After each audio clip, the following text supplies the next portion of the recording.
فبأي آلاء ربكما تكذبان؟ کون ہے جس سے گناہ نہیں ہوتا؟ کون؟ میں اسے انسان ماننے کے لیے تیار نہیں. یا تو وہ کوئی فرشتہ ہے یا نبی ہے. نہ نبی آ سکتا ہے نہ ہم فرشتے ہیں. وہ انسان ہی نہیں جس سے خطا نہ ہو. لہٰذا میں اپنے رب کی قدرت پہ قربان جاؤں، رحمت پہ قربان جاؤں کہ اس نے توبہ کے لیے نہ عمر کی قید نہ عدد کی قید. ابھی تو 60 سال کا ہو گیا ہے، 70 سال کا ہو گیا، اب تیری کوئی توبہ نہیں. آخری سانس میں آ جا، قبول ہے. ابھی تیری 100 دفعہ ٹوٹ چکی ہے توبہ، اب 101 دفعہ قبول نہیں، 1 کروڑ دفعہ توڑ کے آ جا، قبول ہے. کریم ذات سے واسطہ ہے. لیکن کریم ذات نے کچھ ضابطے بنائے ہیں، کچھ نظام بنائے ہیں. اس نے یزید اور حسین کو الگ کیا ہے. ایک سود خور بھی کہے اللہ غفور الرحیم ہے، راتوں کو شراب میں ٹن کہے اللہ پہ معاف کرے گا، راتوں کو مصلے پہ تڑپنے والا اور شراب پینے والا اللہ کا قانون ہے، اللہ کا نظام. ظلم و ستم کے پہاڑ ڈھانے والا اور مظلوم بن کے سسک کے زندگی گزارنے والا کیسے برابر ہو؟ آنکھ کا چھلکنا اور جام کا چھلکنا اللہ برابر کر دے، ایسی اندھیر نگری بھی تو کوئی نہیں ہے. ام نجعل المتقین کالفجار، کیا نیک اور بد میں برابر کر دوں گا؟ افنجعل المسلمین کالمجرمین ما لکم کیف تحکمون. اس لیے بھائی بہنوں، معاملہ بہت آسان ہے اگر توبہ ہو جائے، اور جب گناہ ہو پھر توبہ ہو جائے، جب گناہ ہو پھر توبہ ہو جائے تو معاملہ آسان ہے. مشکل کب ہے؟ جب آدمی اکڑ جائے، معاملہ خطرناک ہے. لیکن گناہ کے ساتھ توبہ ہو، آسانی معافی ہے، کیونکہ وہ ہے ہی معافی کو پسند کرنے والا. لہذا بھائی بہنوں، توبہ کی عادت بناؤ. دیکھو، ایک معاملہ ہے اللہ اور آپ کا، اس میں بڑی گنجائش ہے. ایک معاملہ ہے بندوں اور آپ کا، وہ بڑا اوکھا ہے. اللہ کے واسطے کسی کے عیب نہ دیکھو، کسی کی پگڑی نہ اچھالو، کسی کو بے عزت نہ کرو، کسی کی کمیاں نہ پکڑو، کسی پہ تبصرے نہ کرو. یہ بہت خوفناک کیس ہے. نماز چھوٹ گئی، یہ اتنا خوفناک کیس نہیں ہے. روزہ چھوٹ گیا، حج چھوٹ گیا، خوفناک ہیں. لیکن یہ ڈائریکٹ اللہ کے ساتھ ہے، جب چاہے معاف کر دو. لیکن میرا اور آصف کا جو معاملہ ہے، میرا اور سردار صاحب کا جو معاملہ ہے، میرا اور آپ کا جو معاملہ ہے، یہ بہت خوفناک ہے. اس میں کسا ہوا قانون ہے کہ کسی کو حقیر نہ جانو. عیسیٰ علیہ السلام گزر رہے تھے اپنے ساتھیوں کا، ایک ڈاکو اوپر بیٹھا تھا پہاڑ پر، چوٹی پر. فلسطین میں چھوٹے چھوٹے پہاڑ ہیں، بڑے نہیں. تو اس کی نظر پڑی، نور نبوت دیکھا تو اس کو ندامت ہوئی. اس نے کہا یا لعنت ہے تیری زندگی، ساری زندگی ڈاکیاں گزارتی، چل توبہ کرتے سے نیک نبی دا ساتھ دے. انہوں نے کہا یا اللہ میری پچھلی معاف کر. میں آ گیا، نیچے اترا، ساتھ ہو لیا. عیسیٰ علیہ السلام کا ایک صحابی ساتھ جا رہا ہے. صحابی، ہر امت کا سب سے اعلیٰ شخص وہ ہوتا ہے جس نے نبی کا فیض پایا ہو.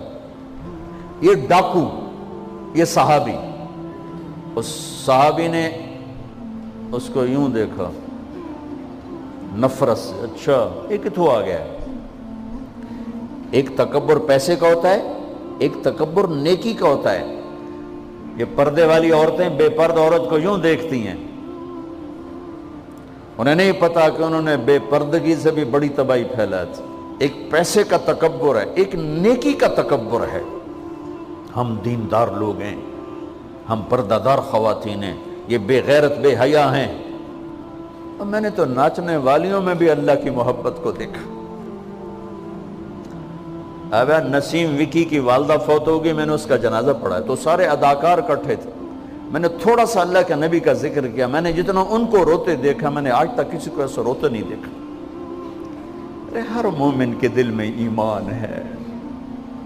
عرفات وہ میدان ہے جہاں میرا اللہ کہتا ہے اتنے گناہ لاؤ جتنے بارش کے قطرے، اور اتنے لاؤ جتنے ریت کے ذرے، اور اتنے لاؤ جتنے درختوں کے پتے، آ کے معافی مانگو، سب معاف کروں گا۔ لیکن میرے آج کا ماحول، آج کا دیندار، وہ کسی کو معاف کرنے کے لیے تیار نہیں ہے۔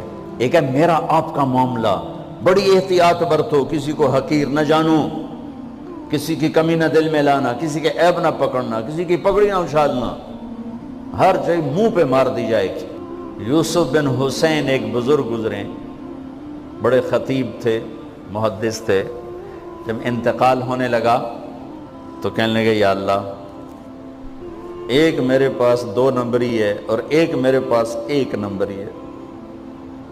2 نمبری تو یہ ہے کہ تیرے اور میرے درمیان جو تعلق تھا میں اسے کبھی ٹھیک نہ کر سکا، اور ایک تیرے اور میرے اور تیرے بندوں کے درمیان تعلق تھا، اس میں نے کبھی 2 نمبری نہیں کی، میں ہمیشہ 1 نمبر پہ رہا۔ یا اللہ، میری ایک دیانت ہے، ایک خیانت ہے، میری دیانت کے بدلے میری خیانت کو معاف کرتا۔ جب ان کا انتقال ہوا تو وہ خواب میں ملے ایک دوست کو، کہ آپ کے ساتھ کیا ہوا؟ کہ اللہ نے مجھ سے کھڑا کیا، کہا یوسف مرتے ہوئے کیا کہا تھا؟ کیا کہا تھا؟ دوہراؤ، کیا کہا تھا؟ کہ یا اللہ، میں نے یہ کہا تھا کہ میرے رب، ایک خیانت ہے جو میرے اور تیرے درمیان رہی ہمیشہ، میں اسے ٹھیک نہ کر سکا۔ ایک دیانت ہے جو میرے اور تیرے بندوں کے درمیان رہی، میری دیانت کے بدلے میری خیانت کو معاف کر۔ تو کہا یوسف، بس تیری یہ بات ہمیں پسند آئی، جاؤ معاف کیا۔ میرے نبی نے بڑے عجیب واقعہ سنا ہے۔ ایک تو قیامت کے دن 2 آدمیوں کو کہے گا چلو جہنم کی طرف، تو ایک دوڑ لگا دے گا اور ایک چلتے چلتے پیچھے مڑ کے دیکھے گا، پھر آگے جائے گا، پھر دیکھے گا، تو اللہ دونوں کو واپس بلا لے گا۔ ہاں بھائی، تو نے دوڑ کیوں لگائی؟ آگے دیکھنے رہے ہو جہنم ہے؟ کہے گا یا اللہ، تیری نہ ماننے کی وجہ سے تو جہنم دیکھی، تو مجھے خیال آیا آج ہی تیری مان لو، شاید تیری رحمت متوجہ ہو جائے۔ کہا اچھا بھائی، تو کیوں پیچھے مڑ مڑ کے دیکھ رہا تھا؟ کہ یا اللہ، تیرے بارے میں سنا تھا تو بڑا مہربان ہے، تو میں دیکھ رہا تھا کہ شاید تیری رحمت کہے گی آ جا۔ کوئی نہیں، آ جا۔ تو اللہ کہے گا چلو تھوڑی گل میں نے بڑی چنگی لگی، جاؤ جنت میں چلے جاؤ۔ معاملہ تو ایسے کریم ذات سے، ایک آدمی کی ایک نیکی کم پڑ جائے گی، ایک تیری ایک نیکی اگر بڑھ گئی نا تو میں تمہیں جنت دے دوں گا۔ اب یوں ہے، کہے گا چلو یا اللہ میں لے آمنا، اللہ کہے گا جا کسی کو لے آ، میں تمہیں جنت دے دینا۔